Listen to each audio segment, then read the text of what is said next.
We're two guys who don't know anything about anime. This is Anime for Amateurs. Hello, everyone, and welcome back to the much anticipated Anime for Amateurs. It's been a long time. We're back. How long's it been, Spence? Wow, about a year or so. Yeah, probably. If this is your first time watching us, the basic concept is Spence and I know nothing about anime at all. We're complete amateurs, but that doesn't stop us from having opinions about it. So what we do is we go down a list of the top 10 anime that you can find on theholygoof.com, and we rate it. Today's episode, we are going to be covering Demon Slayer. So Spence, what do you know about Demon Slayer? What's your familiarity with this piece? Joshua, I am an amateur. I have no idea what to expect from this, which is perfect for this segment that we have here, because we don't know what we're talking about, essentially. So I'm going into this with no expectations, but we did watch the trailer, a little preview for what's to come, right. Just so we have a little bit of understanding of what we're about to get into. And from my opinion, I thought it looked pretty sweet. I'm excited. I like the art style a lot. Dude looks dope with the earrings and the throw over coat thing. He looks pretty sick. There was a guy running around with what looked like a boar mask. Either that or he was a boar / boar / human. That's right. What was it? Man bear? Man pig? Man bear? What's that? Man bear pig. Man bear pig. Yeah. Man pig, man bear. I think man bear pig's in this. Man bear pig is a demon. A little background on Demon Slayer. It was started in 2016 as a manga, as most animes are. It was written and illustrated by Koyoharu Gatoge. Hope I'm not butchering that. Well done. Thank you. I hope somebody will tell me if I'm wrong though. It was adapted as a television series in 2019. So it's one of the newer ones we've covered for sure. But despite that, it's very highly regarded. It's considered one of the best animes of this decade. And actually, it generates about $9 billion in revenue annually, making it one of the highest grossing media franchises of all time. For reference, Spence, Star Trek makes about $10 billion annually. So it's only been out for a couple years, but it's already topping the charts. See, Josh is an amateur, but he's done his homework. He's done his research. Just from the Netflix summary, I'll read it over, the Netflix blurb. After a demon attack leaves his family slain and his sister cursed, Tanjiro embarks upon a perilous journey to find a cure and avenge those he's lost. Always up for revenge? Yeah, it sounds cool. Sounds like a vampire show with a little bit of a twist. Got a little bit of that Walking Dead element where somebody's loved one is infected, but they're trying to keep them around anyway. I mean, even just the name, Demon Slayer, you can't beat that. No, that sounds cool. That sounds really cool. All right, Spence. Well, I'm about ready to get into this. How are you feeling? I'm ready to go. Let's slay some right. demons. All right, let's do it. See ya. This is the part where the guys sit back and watch an anime, but we play it fast because of copyright.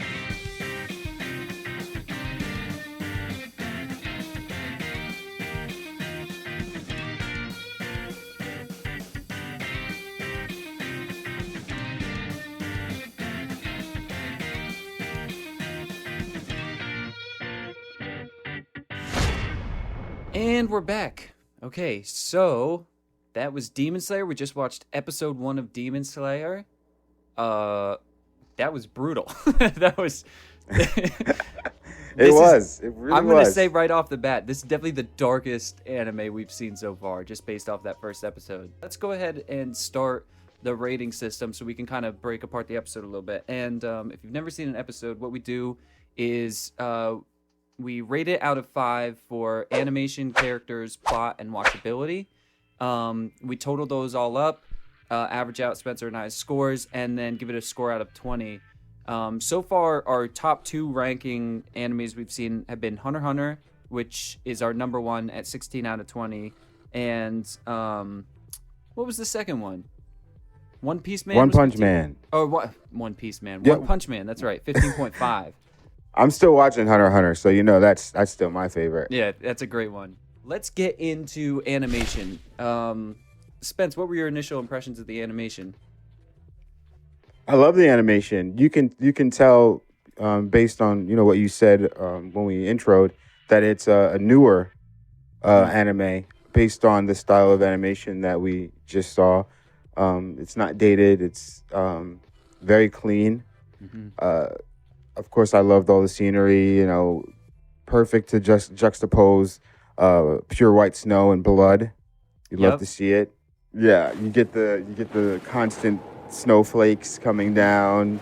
I actually thought of that too. Instead of the cherry blossoms falling, we had snow falling, but I thought it had the same effect. I thought I had the exact same thought. Yeah. Yeah. So I dug the animation. It's gonna get a 4 for me. Yeah, I agree with everything you said. I thought it was really clever keeping the scenery all very drab. The animes tend to do these like very beautiful landscape shots and everything, and they did, but it was all very white and gray. And then the colors that they did have were these really cool tones, you have his jacket or his kimono or whatever that is with that cool turquoise, the little bit of red, and then of course he had the blood and everything. So it was cool seeing those brighter colors popping out in the middle of all this drab stuff. One thing I wanted to note that we don't talk about a lot, but not just the style, which I thought was cool, but also the actual animation of the poses of the characters and their movement I thought was really good. There was one moment where he steps over this log while he's carrying his sister and kind of stumbles a little bit, and I thought it was like just very well animated. They paid attention to detail. They paid Yes. real close attention to detail. Yeah. The massacre shot reminded me a little bit. I don't know why. Just the blood and the way it looked. For some reason, reminded me of the 300. Oh, I don't know definitely. why. Yeah. Yeah. I don't know And how this, to like, describe epic- that in terms Yeah. that makes sense, but it it reminded me of it. Just the color. Yeah, totally. I don't know why. So I'm also gonna give it a 4 out of 5. I would give it a 5, but like, it's new enough that it's just doing all the things that animes do. It has the expression lines, it has the landscapes, it has everything, and it's nailing it. I just didn't see anything like that put it over the top where I'm like, that's something I've never seen before. Otherwise, it would have gotten a 5, but 4 out of 5 for me for sure. Yeah, I was gonna give it a 5 too, but I just didn't see something completely outstanding. But Yeah. I feel like that number will probably be a 5 once we see more fight scenes. Agreed. But like you said, a good comparison to this was One Punch Man, which I'm pretty sure I gave a 5 for animation. Yeah. There was like stuff in that was like that kind of really piqued my interest when it came to aesthetics. All right, so let's Want to move jump on. into characters? Let's do characters. Yep. Go ahead. What do you think about these characters? Well, I have the chronic thing of I can't remember anybody's name, so I'm just going to describe them as they are. I think Giyu was the one character I can remember off the top of my head. I forgot the main character's name already. Yeah, I know. Horrible. Amateurs. Yeah, amateurs for sure. I actually thought the develop, and this goes into a little bit of what I want to talk about with the plot too, but I thought the character development was probably the strongest we've seen. Really? Yeah, because the entire episode was spent setting up motivation for these characters, and really, let's be honest, it's really just cycling around the one main character. But we do have his sister. We kind of see his early self in how he interacts with the town. He's looked at as just this like golden boy of the town, pretty much. He went from just casually going about his life. He seems like a deep thinker, a lot of inner monologue, to this horrible event happens, and now he just seemed to be in this heightened state of processing things. I thought they did a good job of showing that. And then when Giyu came in, because we had that inner monologue thing happening with him too, we could kind of see that he was kind of a deeper character than the surface level of what he outwardly expresses. And then also with his sister, who is a demon, but also is showing that she still has love for him and everything. It seems like each character we saw, really only those 3, but we were able to see that they were multifaceted. There were different angles to them and The everything. ones that lived. Yeah, right. The few that lived. But yeah, so I thought there's really good potential for great motivation for the character moving forward. Not just revenge, but also wanting to protect his sister. We see some motivation from this other character. He has some sort of history we don't know yet. So I'm going to rate the characters 5 out of 5. Just what I've seen, there's so much to go off of there. And I felt very connected to them, where a lot of times anime characters for me can feel kind of flat and one-sided. You have just these tropey characters where it's like, this is the hero and this is the villain. But these characters seem complicated. So I like that. Okay, we got a 5 out of 5. No, I love hate when you go before me because I had a set number in my head and now it's completely out of the window. No, let's hear it. Let's hear it. Only because I do think that Tanjiro is kind of one of those trope characters, though. He reminds me of like a Naruto or like any other main character in an anime. Just the golden boy. He's out running errands for everyone miles and miles away from home. When he gets to the town, everyone's like, hey, man, take my dog for a walk, please. So there was a lot of crying in this, a lot of drama that I forgot a little bit, that brought out these characters' personality traits a little bit. And I even thought the writing was well done. It was very poetic. Yeah. And agreed. there's a ton of inner monologue. Instead of listening to these characters dialogue with each other like you're used to in most cases, all of the personality came through from the inner monologue, which was a lot, but it was very subtle. And if you don't pick up on it, then you just think you'll give this character rating a lower score than you should. That being said, I'm going to give it a 3. There was more depth to them than I realized initially. Okay, cool. So let's go into plot then. As basic as this plot is, and when I say basic, I mean we see this in a lot of things. Terrible thing happened. Tragedy strikes a family. Right. The survivor goes out on a revenge tour. This is a classic trope. But you can't go wrong with it. Right. You love a good revenge story. Yeah. And this is what gets you into the entire thing. This is how you start off a show with a bang. You want to know what's going to happen. And there's 2 big things. Not only does he, the revenge trope, the demons killed his family. And right now his focus isn't even on revenge, but I'm sure eventually it will be. But the second plot line is, how is he going to turn his sister back into a human? Right. So you got that too, which is a huge plot line there. And I'm 100% interested to know how it unfolds. So this is a 5 for me. Nice. As basic as it is, it's a 5 for me. Yeah. No, I totally agree with that. If it ain't broke, nothing wrong with the typical hero's journey. Start him off, show how everything's cool, then hit him with that threshold crossing. Yeah. Yes. Can't go wrong. Don't fix it. Leave the toolbox at home. You don't need to that's fix right. it. That's right. Unless you're One Punch Man, and then you could do whatever the hell you want. Right. But yeah, no, I really like this plot. Like you said, it's a basic setup. You know what I mean? Horrible tragedy, but there are some twists to it. I think something that I really liked about it is they introduce a lot of different angles. Now, obviously, we've only seen the first episode. I don't know where this show goes beyond the basic plot, but there's a lot of little things, that are branches of places it could go, other characters that could pop up. And you have the built-in serial thing of like, well, they're slaying demons. So like you can just have a monster of the week every episode where you have a new demon to fight that week while you further the plot along. So yeah, strong plot. I'm going to give it a 5 also. I think plot's a 5 out of 5. Here we go. Let's get into the final category of watchability here.